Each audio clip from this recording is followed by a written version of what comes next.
Well, it was a leak. You're struggling with the shaft. The shaft. My strength I used is in the wrench.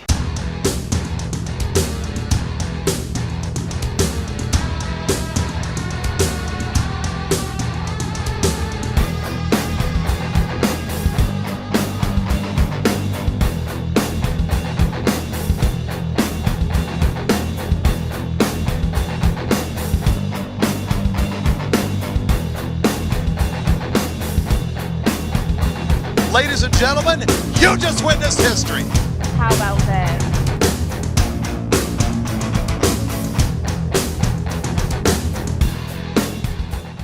All right, guys, Death Week registration was last weekend, so it's filling. There's still some spots. Death Week is going to be pretty epic. Some of the people talking to it Death Week, like as far as stops we're going to make along the way. It's like I talked to the guys at Hoonigan, so we might be working something out with them. NHRA's got the big race in Vegas, so working on something with them. Like, and there are so many different things like that this is going to be, once again, a one and done epic journey. Alan Whitaker actually at the shootout last weekend said that he's planning on bringing his Monty to it. So there's also a couple other cars that are definitely going to be quick that I know months ago I talked about 8-second car being the fastest thing or whatever. Well, it's quickly into the 7-second cars, and I mean, the way things are going, I wouldn't be surprised if somebody risks, it's not a risk, I wouldn't be surprised if someone steps up with a 6-second car that they try and make the 2,000-mile journey with. That would be an Ironman award like no other. And literally, I mean, it's going to be about 100 cars and going to be great. But gasser giveaway. So the giveaway gasser is going on. It actually ends the 8th. So starting right now when this video goes live until the 8th, if you get to celebrate Death Week, in your cart, you buy a Death Week shirt.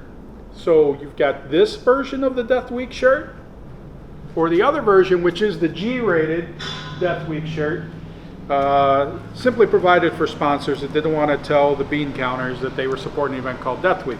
We do have the Sick Death Valley Family Fun Week. So get this in your cart. So buy either one of these shirts or the stickers, either one of the stickers. If that's in your cart, with whatever you get in your cart, doesn't matter how much you spend, you get double the points for the entire order.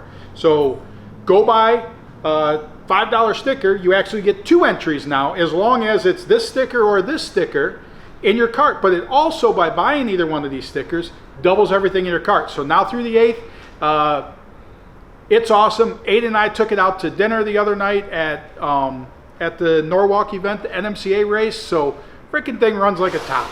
It is good to go. Awesome. Someone is going to love that car, and it is a drag and drive car. And I tell you what, whoever wins it, if they want to take it to Death Week, I'll give them an entry to Death Week if the winner brings that car there. But go get your merch, double your points all the way until the 8th. This shirt, that shirt, once they sell out, then there's no double your points anymore. So get these in your cart before they sell out, and you get double your points. Stickers, shirts, Death Week, Family Fun Week, Griswold Family Vacation, that. So either one of those, double your points for your entire order. Thanks for watching, guys, and like and subscribe to the channel. All right, so when we're getting ready for Woodward Dream Cruise, and I went to drive this from the garage over to Woodward, there was a fuel leak, and well, it wasn't like a leak, it was like it was a leak. But either way, it wasn't the normal spraying type leak or a connection coming apart. What happened is, I guess there's a lifespan that we now know on hoses, and at least the kind that we have. Aiden, are the hoses from the front here? What? The ones that you rebuilt before, where are those at? Oh, that's over on this table. I guess I'll show you these. Then I feel, and these are like super soft. They're actually not as soft as they were with fuel in them. But either way, I normally can't press on the hose, and soft to where the wrapping or the coating was just soaked in fuel. So the bad part is, which which I can't show you because we got the car in the air. But so deteriorated, basically 5 years. It says is the lifespan that you should be changing out these fuel lines with it. They do make, there's some, what's that other stuff called, the plastic PTFE or something? Ultraflex, Oh, Teflon, so Like a Teflon, yeah. they make a Teflon liner, or another like Ultraflex is the Earl's brand that does that. But so one thing led to another. So now to get the fuel stuff right, redoing the fuel lines in the car while we had it up in the air doing the fuel lines, doing some stuff because we had another issue with the oil pump that with a bypass on it. So actually Peterson built us a new pump, overnight us the pump. It was not a Peterson that was on there before. We usually always run Peterson. Bob knows how to rebuild them.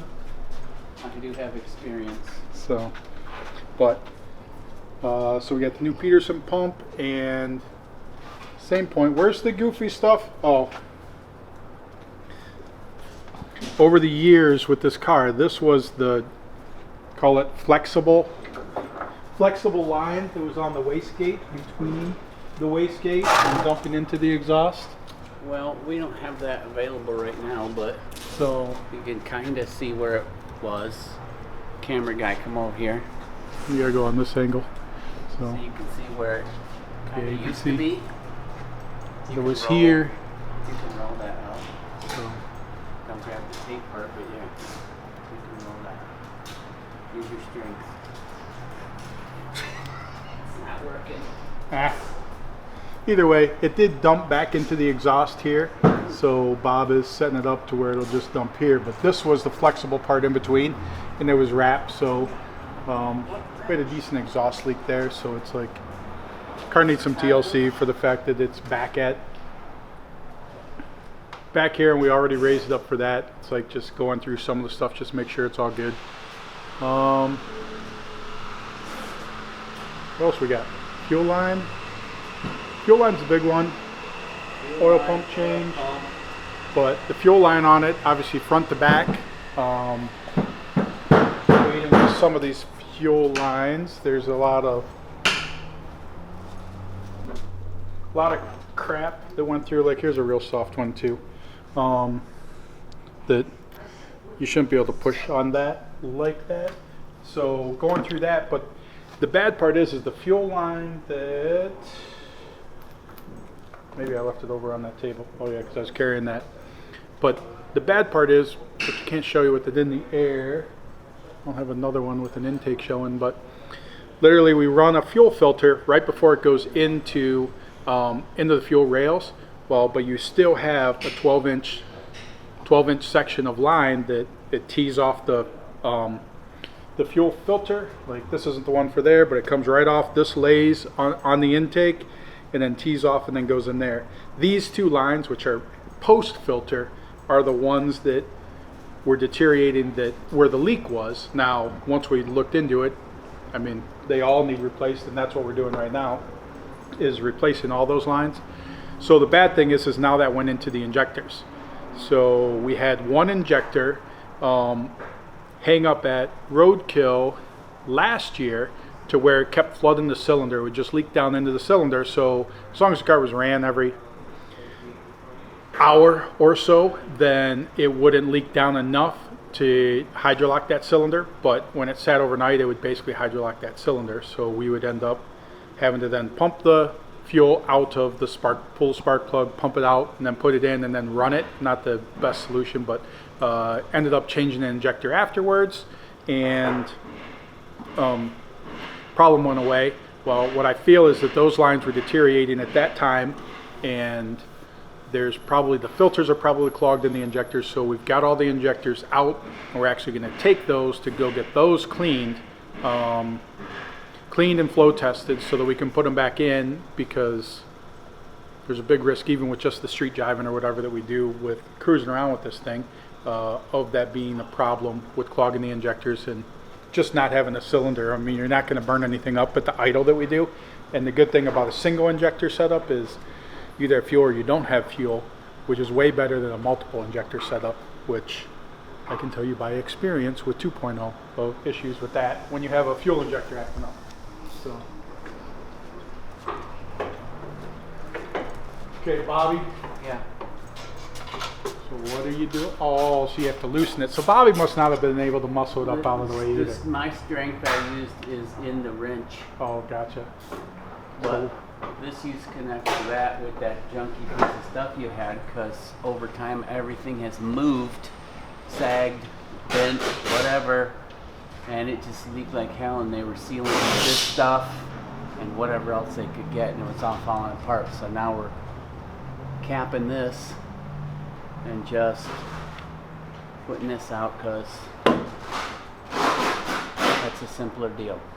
And also, I mean, back in the day, it was, when this car was built, it was common to put the wastegates into the exhaust, and then it's been determined or told not to do that any longer because the two fight against each other. I mean, who knows what I'm sure one of you guys can tell us all the reasons why, but no longer do you ever dump the wastegates into the normal exhaust, or not that I know of. Most people don't do it. We don't do it anymore. So. Things coming off. Yeah, And then- it hits the steering. Aiden, what are you doing? Finding out that that pump's a lot different than the other one, and it doesn't just don't bolt right on. It's not just gonna go right on.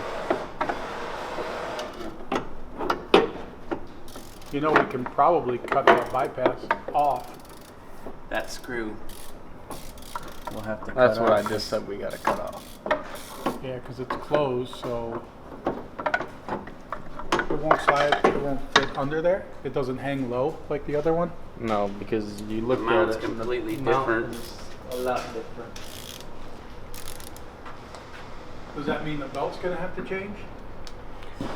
No. Probably. It looks like the distance where it bolts from the pump is much longer on your old pump. The new pump is tucked in tight. So this could open up a couple more cans of worms, I would assume.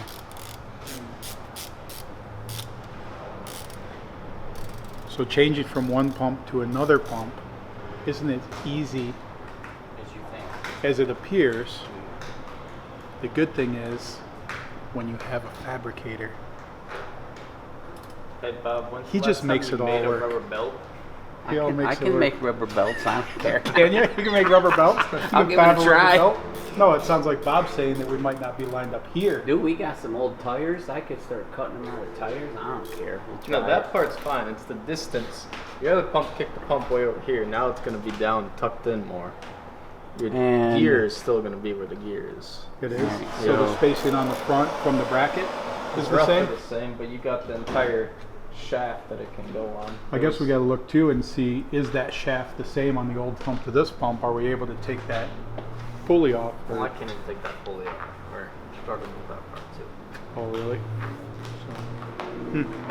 You're struggling with the shaft. The shaft. It's not lubed up enough yet. Okay. Well, we'll check out that now, because that's definitely a new dilemma without mounts and with that thick ass motor plate. Did it the bolts all line up with Yeah. that? I checked there? the mount before. We don't have to cut on this, do we? No, I checked the mount before. Yeah, putting because this it should on be the pump. standard big block Chevy, and then the bracket I know would be just big block Chevy. Yeah, so it sometimes should it be. gets close to this though, and this would be in the way for fittings. Gotcha.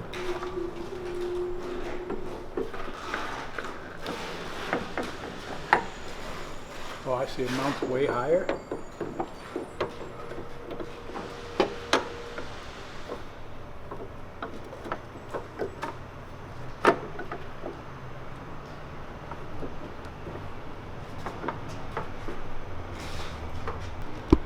So that's where it'll sit, pretty close to that. So we just So have it to get sits the on top. an angle. Yeah, we have to get the top bolt put back in it, and then this will be the adjustment in and out for the belt. Gotcha. You want the top bolt? Yeah. Let's try and put it in.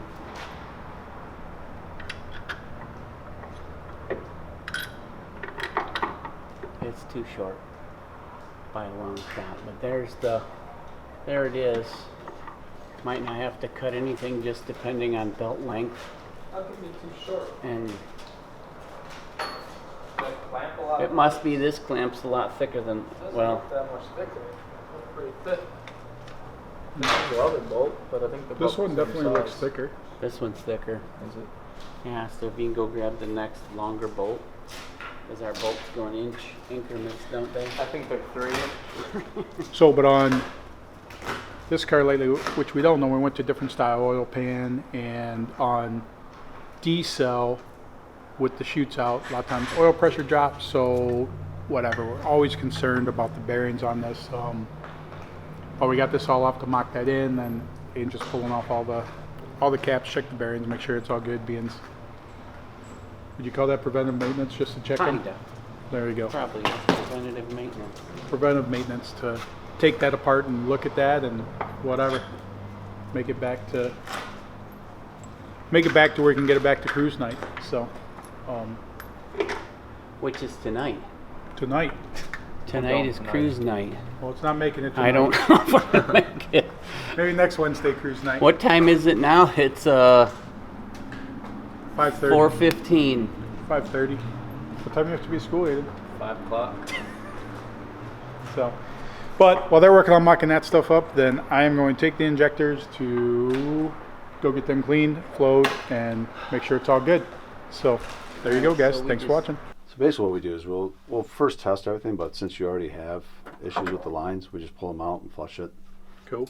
so we know exactly what's going on with it. You want to back flush them? Yep. Okay. Yeah, that's really bad right there, huh? Yeah, you can see some of that. Let me see that. Do them in order too. Picture better. So yeah, they just see how. That one does not bad. It's just on the outside looks like it's bad. Gotcha. Well, and that's the thing, because like right under the intake, there's the filter, and then there's two 12-inch pieces of line after that filter that go to the rail, Oh, okay. and that's what I had to replace. That- And I'm okay. like, well, figures the line that Look at that one. the line that doesn't have Oh, a filter before the yeah. rail, like Yeah, that one has some stuff inside. Yeah, he'll test some foam, and then you can look at it. all right. So we are at CPR. CPR Racing. Hi. Okay. I'm Troy. Brian. So it's 30 minutes from our shop. So basically, and Power Use or whatever that told me that Yep. he sends people here or whatever. So and it's like, and this is 1.0 or whatever. So this car, we raced it at Roadkill and stuff, but it hasn't. Last time we took it to Drag Week was 18. But Okay. it's like, okay, well now we got it prepped up, and it's like. And then with the stuff, I'm like, well, we got to get these injectors checked. And these Deca 220s, I mean, I've loved those injectors. Like, I mean, We have 11 left. You- Yeah, cool. when- And what's the primary stuff that you guys do here? So we do fuel systems, total fuel systems. So we got the fittings. All these are AN fittings over here. These are we got 10,000 of these injectors. So these are great for 50 pounders. Okay. And then we do some marines. And this is all the AN fittings that we make. Everything's ventured. So when I used to do mass air, we did all the flow. So everything when it flows in, it's a nice flow.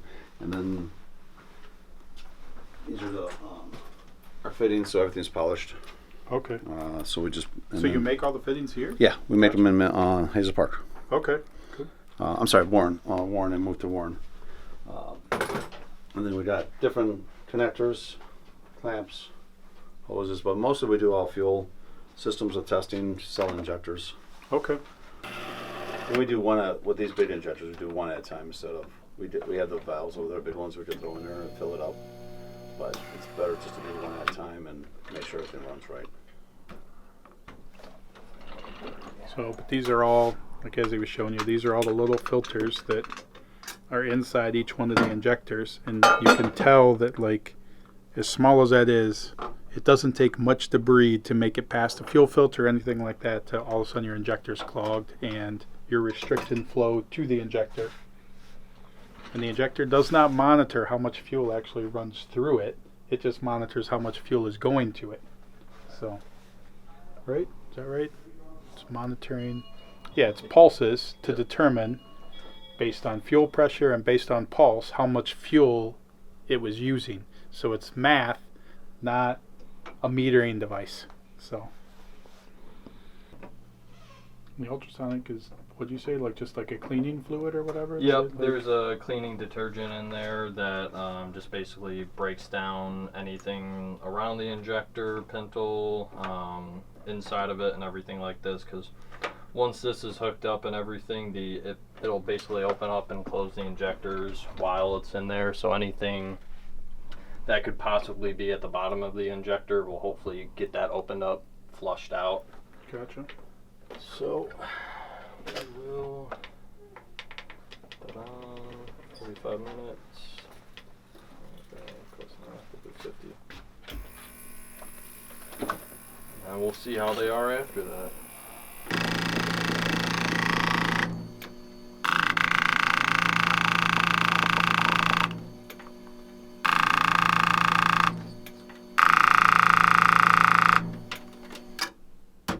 These are all set.